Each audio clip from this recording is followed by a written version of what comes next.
ಸ್ನೇಹಿತರೆ, ಒಮ್ಮೆ ಯೋಚಿಸಿ, ನೀವು ಪ್ರತಿ ಕ್ಷಣ ತೆಗೆದುಕೊಳ್ಳುವ ಉಸಿರಿನ ಒಂದು ದೊಡ್ಡ ಭಾಗ ಎಲ್ಲಿಂದ ಬರುತ್ತದೆ ಗೊತ್ತಾ? ಒಂದು ದಟ್ಟವಾದ ಕಾಡಿನಿಂದ. ಅದರ ಮಧ್ಯದಲ್ಲಿ ನಿಮ್ಮನ್ನ ಬಿಟ್ಟರೆ ಜೀವನದ ಉಳಿದ ದಿನಗಳು ಸಾಕಾಗದಿರಬಹುದು ಅಲ್ಲಿಂದ ಹೊರಬರಲು. ಆ ಕಾಡಿನ ಒಳಗೆ ಲಕ್ಷಗಟ್ಟಲೆ ಕ್ರೂರ ಪ್ರಾಣಿಗಳು, ವಿಷಕಾರಿ ಸಸ್ಯಗಳು, ಕ್ಷಣಾರ್ಧದಲ್ಲಿ ನಿಮ್ಮ ಪ್ರಾಣವನ್ನ ತೆಗೆಯುವ ಕೀಟಗಳೊಡನೆ ನೀವು ಹೋರಾಡಬೇಕು. ವಿಜ್ಞಾನಿಗಳ ಅಂದಾಜಿನ ಪ್ರಕಾರ ಈ ಕಾಡಿನ ಜೀವ ವೈವಿಧ್ಯದಲ್ಲಿ ಈವರೆಗೆ ನಾವು ಕಂಡುಕೊಂಡಿರುವುದು ಕೇವಲ 10 ಭಾಗದಷ್ಟೇ. ಉಳಿದ 90 ಭಾಗ ನಮ್ಮ ಜ್ಞಾನದ ಗಡಿಯಾಚೆಗಿನ ರಹಸ್ಯವಾಗಿಯೇ ಉಳಿದಿದೆ. ನಾವು ಮಾತನಾಡುತ್ತಿರುವುದು ಭೂಮಿಯ ಉಸಿರೆಂದೇ ಖ್ಯಾತವಾದ ಅತ್ಯಂತ ರಹಸ್ಯಮಯವಾದ ಕಾಡಾದ ಅಮೆಜಾನ್ ರೈನ್ ಫಾರೆಸ್ಟ್ ಬಗ್ಗೆ. ಇದರ ವಿಸ್ತೀರ್ಣ ಎಷ್ಟು ಗೊತ್ತಾ?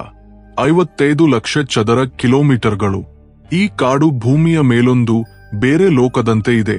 ಇದರ ವಿಶಾಲತೆಯನ್ನ ಒಮ್ಮೆ ಊಹಿಸಿಕೊಳ್ಳಿ. ಬಾಂಗ್ಲಾದೇಶದಂತಹ 37 ದೇಶಗಳು, ದುಬೈನಂತಹ 157 ದೇಶಗಳು ಈ ಕಾಡಿನ ಒಡಲಲ್ಲಿ ಸರಾಗವಾಗಿ ಅಡಗಿಕೊಳ್ಳಬಹುದು. ಈ ಕಾಡಿನ ಪ್ರತಿ ಎಲೆಯಲ್ಲೂ ಒಂದೊಂದು ರಹಸ್ಯ ಕಥೆ ಬರೆದಿರುತ್ತದೆ. ಆ ಕಥೆಗಳನ್ನ ಕೇಳಿದರೆ ನಿಮ್ಮ ಒಡಲು ನಡುಗುತ್ತದೆ. ಈ ಕಾಡಿನ ನಿಶ್ಶಬ್ದತೆಯೇ ಮರಣಕ್ಕಾಗಿ ಕಾಯುತ್ತಿರುವಂತೆ ಭಾಸವಾಗುತ್ತದೆ. ಇಲ್ಲಿ ಭೂಮಿಯ ಮೇಲಿನ ಅತ್ಯಂತ ರಹಸ್ಯಮಯ, ಭಯಾನಕ ಜೀವಿಗಳು ವಾಸಿಸುತ್ತವೆ. ಅಷ್ಟೇ ಅಲ್ಲ, ಇಂತಹ ಸಾವಿರಾರು ರಹಸ್ಯ ಜೀವಿಗಳಿವೆ. ಅವುಗಳನ್ನ ನೋಡುವ ಮೊದಲೇ ನೀವು ಈ ಲೋಕದಿಂದ ಶಾಶ್ವತವಾಗಿ ಕಣ್ಮರೆಯಾಗಬಹುದು. ಅಮೆಜಾನ್ನ ಒಂದು ದೊಡ್ಡ ರಹಸ್ಯದ ಬಗ್ಗೆ ಈಗ ತಿಳಿಯೋಣ. ಶತಮಾನಗಳಿಂದ ಅನ್ವೇಷಕರು ಒಂದು ರಹಸ್ಯ ನಗರದ ಕಥೆಯನ್ನ ಕೇಳುತ್ತಿದ್ದಾರೆ. ಅದೇ ಎಲ್ಡೊರಾಡೋ. ಚಿನ್ನದಿಂದ ಕೂಡಿದ ಒಂದು ನಗರ. ಅದರ ರಸ್ತೆಗಳು ಚಿನ್ನದಿಂದ ಮೆರುಗುಗೊಂಗಿವೆ. ಸಂಪತ್ತು ಊಹೆಗೆ ಸಿಗದಷ್ಟು. ಅನ್ವೇಷಕರ ಕನಸಿನ ಪ್ರಕಾರ ಈ ಕಾಡಿನ ಒಳಗೊಂದು ಚಿನ್ನದ ನಗರ ಇದೆ. ಒಮ್ಮೆ ಅಲ್ಲಿಗೆ ಹೋದರೆ ಯಾರೂ ಮರಳಿ ಬರುವುದಿಲ್ಲ. ಆದರೆ ಈಗ ಆ ಚಿನ್ನದ ನಗರದ ಕಥೆಯನ್ನ ತಿಳಿಯುವ ಮೊದಲು ಅಮೆಜಾನ್ನ ಭಯಾನಕ ಆದರೆ ಸುಂದರವಾದ ನಿವಾಸಿಗಳ ಬಗ್ಗೆ ಕೊಂಚ ಯೋಚಿಸಿ. ನೀವು ಎಂದಾದರೂ 30 ಅಡಿ ಉದ್ದದ ಹಾವನ್ನ ನೋಡಿದ್ದೀರಾ? ಒಂದು ಜಿಂಕೆಯನ್ನ, ಜಾಗ್ವಾರ್ನ ಸಂಪೂರ್ಣವಾಗಿ ನುಂಗಿಬಿಡುವ ಆ ಹಾವು, ಅದೇ ಅನಕೊಂಡ. ಅಮೆಜಾನ್ನ ನಿಶ್ಶಬ್ದ ಬೇಟೆಗಾರ. ಒಂದೇ ಒತ್ತಡದಲ್ಲಿ ದೊಡ್ಡ ಜೀವಿಗಳ ಎಲುಬುಗಳು ಮುರಿದು ಉಸಿರು ನಿಲ್ಲುತ್ತದೆ. ಅಂತೆಯೇ ನೀರಿನ ಆಳದಲ್ಲಿ ಇನ್ನೊಂದು ಭಯ ಒಡಗೂಡಿದೆ. ಚಿಕ್ಕದಾಗಿ ಕಾಣುವ ಆದರೆ ನರಕಕ್ಕೆ ಎಳೆದೊಯ್ಯುವಷ್ಟು ಕ್ರೂರವಾದ ಪಿರಾನ್ಹ. ಒಂಟಿಯಾಗಿದ್ದರೆ ಏನೂ ಇಲ್ಲ, ಆದರೆ ಗುಂಪಾಗಿ ದಾಳಿ ಮಾಡಿದರೆ ದೊಡ್ಡ ಜಂತುವು ಕೆಲವೇ ನಿಮಿಷಗಳಲ್ಲಿ ಕೇವಲ ಎಲುಬಿನ ತುಂಡಾಗಿ ನೀರಿನ ಮೇಲೆ ತೇಲಾಡುತ್ತದೆ. ಕಾಡಿನ ನೀರಿನ ಆಳದಲ್ಲಿ ಇನ್ನೊಂದು ವಿದ್ಯುತ್ ಭಯವಿದೆ, ಎಲೆಕ್ಟ್ರಿಕ್ ಈಲ್. ಇದರ 800 ವೋಲ್ಟ್ನ ಆಘಾತ ಯಾವುದೇ ಗಟ್ಟಿಗ ಜೀವಿಯನ್ನ ಶಾಶ್ವತವಾಗಿ ಸ್ತಂಭನಗೊಳಿಸುತ್ತದೆ. ಕಾಡಿನ ನೆರಳುಗಳಲ್ಲಿ ಎಲೆಗಳ ಕೆಳಗೆ ಶಬ್ದವಿಲ್ಲದೆ ತಿರುಗಾಡುವ ಒಂದು ಪುರಾತನ ರಾಜ, ಜಾಗ್ವಾರ್. ಇದು ಎಡುವುದಿಲ್ಲ, ಕೂಗುವುದಿಲ್ಲ. ಕೇವಲ ಖಚಿತವಾದ ದಾಳಿಯೊಂದಿಗೆ ಶಿಕಾರಿಯ ಗುರಿ ತಪ್ಪುವುದಿಲ್ಲ. ದೊಡ್ಡ ಜಂತುಗಳಷ್ಟೇ ಅಲ್ಲ, ಅಮೆಜಾನ್ನ ನಿಜವಾದ ಭಯ ಇದರ ಚಿಕ್ಕ ಚಿಕ್ಕ ವಿಷಕಾರಿ ಜೀವಿಗಳಲ್ಲಿದೆ.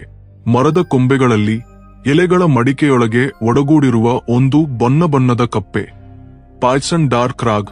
ಇದರ ದೇಹವನ್ನ ಸ್ಪರ್ಶಿಸಿದ ಕೆಲವೇ ಸೆಕೆಂಡುಗಳಲ್ಲಿ ನಿಮ್ಮ ಹೃದಯ ತನ್ನ ಕೆಲಸವನ್ನ ಬಿಡುತ್ತದೆ. ಬುಲೆಟ್ ಆಂಟ್ ಎಂಬ ಕೀಟದ ಕಡಿತವಂತೂ ದೇಹದೊಳಗೆ ಉರಿಯುವ ಗುಂಡಿನಂತೆ. ಆ ನೋವು ಕೆಲವರಿಗೆ ಸಹಿಸಲಾಗದಷ್ಟು. ಕೆಲವರು ಬದುಕುತ್ತಾರೆ, ಕೆಲವರು ಬದುಕುವುದಿಲ್ಲ. ಆದರೆ ಈ ಕಾಡಿನಿಂದ ಬದುಕಿ ಬಂದವನಿಗೆ ಈ ಕಾಡು ಜೀವನಾಂತ್ಯದವರೆಗೂ ಮರೆಯಲಾಗದು.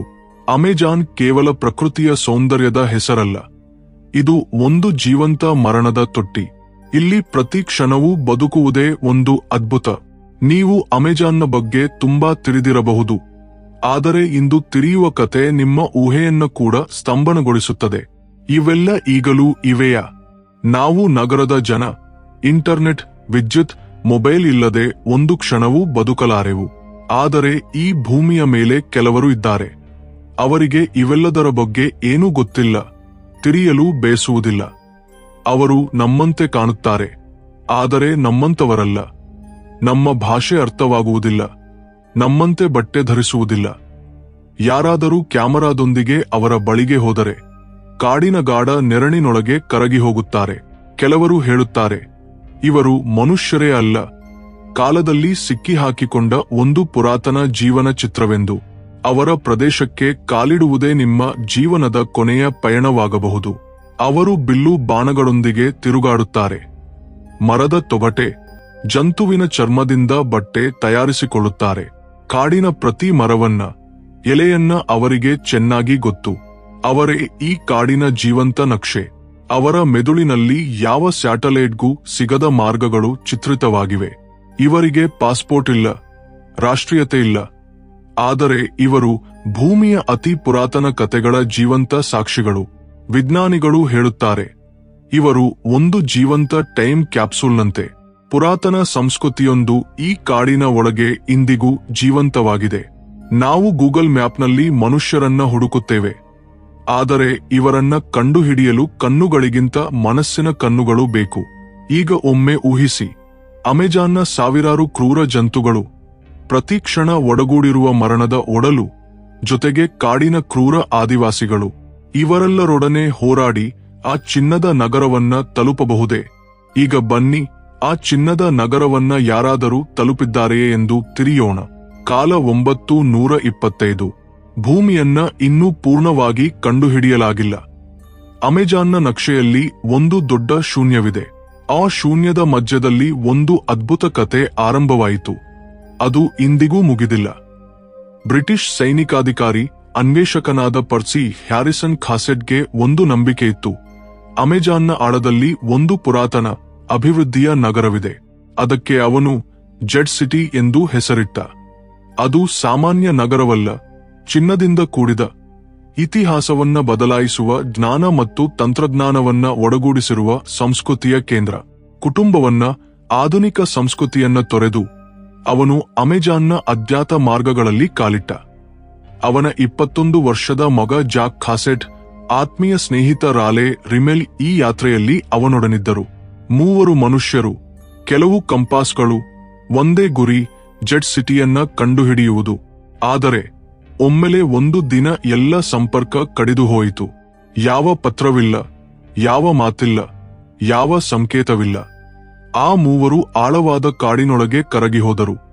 ಈ ಭೂಮಿಯ ಮೇಲೆ ಎಂದೂ ಇರದಂತೆ ಸಾವಿರಾರು ಮಂದಿ ಹುಡುಕಾಟ ನಡೆಸಿದರು. ಲೆಕ್ಕವಿಲ್ಲದಷ್ಟು ರಕ್ಷಣಾ ಕಾರ್ಯಾಚರಣೆಗಳಾದವು. ಆದರೆ ಯಾರಿಗೂ ತಿಳಿಯಲಿಲ್ಲ ಅವರು ಎಲ್ಲಿ ಕಣ್ಮರೆಯಾದರೆಂದು. ಕೆಲವರು ಹೇಳುತ್ತಾರೆ, ಕಾಡಿನ ಒಂಟಿ ಆದಿವಾಸಿಗಳ ಕೈಯಲ್ಲಿ ಸಾವನ್ನಪ್ಪಿದರೆಂದು. ಆದರೆ ಇನ್ನು ಕೆಲವರು, ಅವರು ಜೆಡ್ ಸಿಟಿಯನ್ನ ತಲುಪಿದರು. ಆದರೆ ಅಲ್ಲಿನ ಐಶ್ವರ್ಯ ಮತ್ತು ಜ್ಞಾನವನ್ನ ನೋಡಿ ತಮ್ಮ ಇಷ್ಟದಿಂದಲೇ ಸಭ್ಯ ಲೋಕಕ್ಕೆ ಮರಳಲಿಲ್ಲವೆಂದು.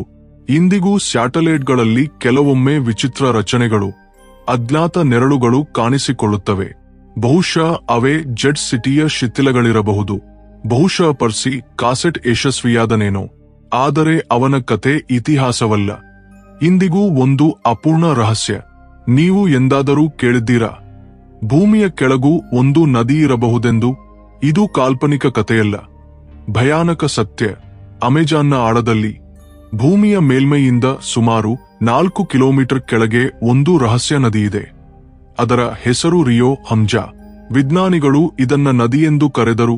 ಇದು ಸಾಮಾನ್ಯ ನದಿಯಲ್ಲ. ಭೂಗರ್ಭದಲ್ಲಿ ಕೆಲವು ಕಿಲೋಮೀಟರ್ಗಳ ಕೆಳಗೆ ನಿಧಾನವಾಗಿ ಹರಿಯುವ ಒಂದು ದೊಡ್ಡ ನೀರಿನ ಧಾರೆ. ಇದರ ಉದ್ದ ಸುಮಾರು 6000 ಕಿಲೋಮೀಟರ್ಗಳು.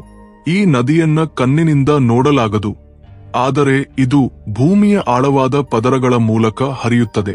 ಅಮೆಜಾನ್ನ ರಹಸ್ಯಗಳು ಇಲ್ಲಿಗೆ ಮುಗಿಯುವುದಿಲ್ಲ. ಕಾಡಿನ ಗಾಢ ಅಂಧಕಾರದಲ್ಲಿ ಇಂತಹ ಜೀವಿಗಳಿವೆ. ಅವನ್ನ ನೋಡಿದರೆ ಆಧುನಿಕ ವಿಜ್ಞಾನವು ಆಶ್ಚರ್ಯಗೊಳ್ಳುತ್ತದೆ. ಸ್ಥಳೀಯ ಆದಿವಾಸಿಗಳು ಹೇಳುತ್ತಾರೆ, ಕೆಲವೊಮ್ಮೆ ಗಾಢ ರಾತ್ರಿಗಳಲ್ಲಿ ಒಂದು ಮಾನವಾಕಾರದ ಜೀವಿಯನ್ನ ನೋಡುತ್ತಾರೆಂದು. ದೇಹ ಮನುಷ್ಯನಂತೆ, ಆದರೆ ತಲೆಯ ಮೇಲೆ ಒಂದೇ ಕಣ್ಣು, ದೊಡ್ಡ ಗುಂಡಗಿನ ಕಣ್ಣು, ಅಂಧಕಾರದಲ್ಲೂ ಮಿಂಚುತ್ತದೆ. ಅವರು ನಿಶ್ಶಬ್ದವಾಗಿ ನಡೆಯುತ್ತಾರೆ, ಯಾವ ಶಬ್ದವನ್ನೂ ಮಾಡುವುದಿಲ್ಲ. ಆದರೆ ಅವರ ಉಪಸ್ಥಿತಿ ತಿಳಿಯುತ್ತದೆ. ಸುತ್ತಲಿನ ಪಕ್ಷಿಗಳ ಕೂಗು ನಿಲ್ಲುತ್ತದೆ. ಗಾಳಿ ತಣ್ಣಗೆ ತಂಪಾಗುತ್ತದೆ.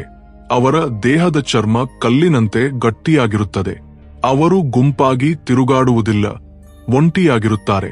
ಆದರೆ ಅವರನ್ನ ನೋಡಿದಾಗ ಕನಸ, ನಿಜವಾ ಎಂಬ ಗೊಂದಲಕ್ಕೆ ಒಳಗಾಗುತ್ತೀರಿ. ಇವರು ಭೂಮಿಯ ಮೇಲಿನ ಅಜ್ಞಾತ ಜಾತಿಯೇ? ಇಲ್ಲವೇ ಈ ಕಾಡಿನ ಕಾವಲುಗಾರರಂತೆ ಪ್ರಕೃತಿಯನ್ನ ಕಾಪಾಡಲು ಯುಗಯುಗಗಳಿಂದ ಇಲ್ಲಿರುವವರೇ? ಇದು ಯಾರಿಗೂ ತಿಳಿದಿಲ್ಲ. ಇದು ಕೇವಲ ಕಥೆಯೇ? ಇಲ್ಲವೇ ಅಮೆಜಾನ್ನ ಗಾಢ ಅಂಧಕಾರದಲ್ಲಿ ನಮ್ಮ ಜ್ಞಾನದ ಗಡಿಯಾಚೆಗೆ ಏನೋ ಒಡಗೂಡಿದೆಯೇ? ಪ್ರತಿ ಬಾರಿ ಉಸಿರಾಡುವಾಗ ಅಮೆಜಾನ್ ಆಕ್ಸಿಜನ್ ಮೂಲಕ ನಮಗೆ ಜೀವನವನ್ನ ಒದಗಿಸುತ್ತದೆ. ಇದು ನಿಶ್ಶಬ್ದವಾಗಿ, ಯಾವುದೇ ಬೇಡಿಕೆಯಿಲ್ಲದೆ ಒಂದು ಮಹಾನ್ ಕರ್ತವ್ಯವನ್ನ ನಿರ್ವಹಿಸುತ್ತದೆ. ಯಾವ ಕೃತಜ್ಞತೆಯನ್ನೂ ಕೇಳುವುದಿಲ್ಲ. ಆದರೆ ನಾವು ಮನುಷ್ಯರು ಇದಕ್ಕೆ ಏನು ಕೊಡುತ್ತಿದ್ದೇವೆ? ಪ್ರತಿ ನಿಮಿಷಕ್ಕೂ ಸುಮಾರು 3 ಫುಟ್ಬಾಲ್ ಮೈದಾನದಷ್ಟು ಕಾಡು ಶಾಶ್ವತವಾಗಿ ಕಣ್ಮರೆಯಾಗುತ್ತಿದೆ. ಪ್ರತಿ ಗಂಟೆಗೆ ಒಂದು ಜಾತಿಯ ಜೀವಿ ಅಳಿವಿನಂಚಿಗೆ ತಲುಪುತ್ತಿದೆ. ಮರಗಳನ್ನ ಕಡಿಯುವುದು ನಾವು, ಜಂತುಗಳನ್ನ ಕೊಲ್ಲುವುದು ನಾವು, ಪ್ರಕೃತಿಯ ಸಮತೋಲನವನ್ನ ಧ್ವಂಸ ಮಾಡುವುದು ನಾವೇ. ಅಮೆಜಾನ್ ನಮಗೆ ಆಕ್ಸಿಜನ್ ಕೊಡುತ್ತದೆ, ಮೋಡಗಳನ್ನ ಸೃಷ್ಟಿಸುತ್ತದೆ, ಮಳೆಯನ್ನ ತರುತ್ತದೆ, ಭೂಮಿಯ ಉಷ್ಣತೆಯನ್ನ ಸಮತೋಲನದಲ್ಲಿಡುತ್ತದೆ. ಆದರೂ ಒಂದು ಚಿಕ್ಕ ಮರದ ತುಂಡಿಗಾಗಿ ನಾವು ಇದನ್ನ ಕಡಿದು ಹಾಕುತ್ತಿದ್ದೇವೆ. ವಿಜ್ಞಾನಿಗಳು ಸ್ಪಷ್ಟವಾಗಿ ಹೇಳುತ್ತಿದ್ದಾರೆ, ಒಂದು ದಿನ ಅಮೆಜಾನ್ ಸಂಪೂರ್ಣವಾಗಿ ಧ್ವಂಸವಾದರೆ ಭೂಮಿಯ ವಾತಾವರಣವೇ ಬದಲಾಗಿ ಮನುಷ್ಯರ ಬದುಕುವಿಕೆಯೇ ದಾದಾಪು ಅಸಾಧ್ಯವಾಗುತ್ತದೆ. ಗಮನದಲ್ಲಿಡಿ, ಅಮೆಜಾನ್ ಹೋದರೆ ಕೇವಲ ಒಂದು ಕಾಡು ಹೋಗುವುದಿಲ್ಲ, ನಮ್ಮ ಭವಿಷ್ಯ ಹೋಗುತ್ತದೆ, ನಮ್ಮ ಮಕ್ಕಳ ಉಸಿರು ಹೋಗುತ್ತದೆ, ಈ ಸುಂದರ ಭೂಮಿಯೇ ಹೋಗುತ್ತದೆ. ಸಮಯ ಇನ್ನೂ ಕೈಯಿಂದ ಜಾರಿಲ್ಲ. ಈಗಲೇ ಎಚ್ಚರಗೊಳ್ಳದಿದ್ದರೆ ಒಂದು ದಿನ ಅಮೆಜಾನ್ ಇತಿಹಾಸದ ಪುಟಗಳಲ್ಲಿ ಕೇವಲ ಒಂದು ಹೆಸರಾಗಿ ಉಳಿಯುತ್ತದೆ ಮತ್ತು ನಾವು ಭೂಮಿಯ ಅತ್ಯಮೂಲ್ಯ ಸಂಪತ್ತನ್ನ ತಮ್ಮ ಕೈಯಿಂದ ಧ್ವಂಸಗೊಳಿಸಿದವರೆಂದು ಇತಿಹಾಸದಲ್ಲಿ ದಾಖಲಾಗುತ್ತೇವೆ. ವಿಡಿಯೋವನ್ನ ಕೊನೆಯವರೆಗೂ ನೋಡಿದ್ದಕ್ಕೆ ಧನ್ಯವಾದಗಳು. ಈ ವಿಡಿಯೋಗೆ ಒಂದು ಲೈಕ್ ಕೊಟ್ಟು ಕಾಮೆಂಟ್ನಲ್ಲಿ ನಿಮ್ಮ ಅಮೂಲ್ಯ ಅಭಿಪ್ರಾಯವನ್ನ ತಿಳಿಸಿ.